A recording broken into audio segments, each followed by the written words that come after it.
When it comes to the most common types of trafficking in Canada, what is it that you see the most of, and who are the most common victims that you're working with that you come across? Yeah, absolutely. So I'm going to use the UN 2020 global report on human trafficking to talk about Canada at large. So I'll share that with you as well. That could be shared in the resources. Everyone could take a look at it Thank themselves. you. But in Canada, specifically, the majority of detected victims are trafficked for the purpose of sexual exploitation. Um, but currently at ACT Alberta, we have been seeing more individuals. I'm currently working with more survivors who have experienced labor trafficking. And so this same UN 2020 global report talks about how in the midst of and in light of this COVID-19 pandemic and the realities of the economic crisis that has come of it, we need to be aware that this increases the risk of labor trafficking. So victims' profiles differ according to the form of exploitation.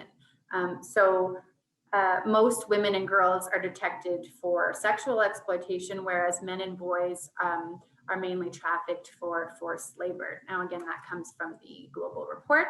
And another important thing to add to in connecting to the COVID-19 and the economic crisis that has begun and is projected to continue is that traffickers target victims who are marginalized or in difficult circumstances, and undocumented migrants and people who are in desperate need of employment and also are vulnerable to this as well.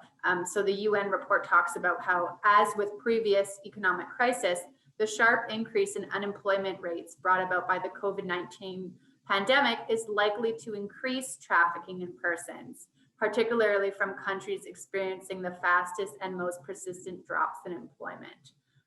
Okay, so now that's connected to these job seekers being more willing to take high risks employment in the hopes of improving their opportunity. So that's really important for us to talk about, because a lot of individuals figure, there's less travel, there's less movement, there'll be less labor trafficking, but that is not in fact the reality. Oh, well, thank you for all that you shared with us and all of the resources that we referred to in terms of things for folks to read and places to reach out to for, if there is concern or even to volunteer any of those pieces. We are going to share all of the resources that we mentioned and summarize the ways that you can help. Biggest one being talk about it. Let's talk and share accurate statistics and information and ensure that the way in which we communicate the stories and what's happening is not sensationalizing, because that really does far more harm to the entire situation and the victims, the survivors, than it does good. So we just need to be so mindful of how we're communicating that as well. So Cassandra, thank you for your time on this today. We really appreciate it.